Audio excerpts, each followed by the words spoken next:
Alright guys, we got the Taj Mahal bonus. Betting 25 bucks. It's like the all or nothing game. I hate picking this stupid thing. I want the hold and spin. Nope, didn't want that. Shoot.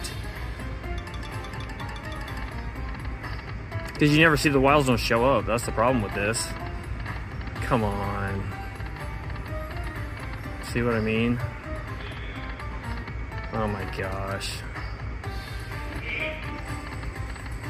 100 of those sure wilds and you don't see any of them. There we go, that was a little bit. Finally. 285. Still, for a $25 bet, that's like nothing. Alright. Last spin Johnson. Yeah, nothing to brag about, guys. 500 bucks on $25 bet. We'll take it though.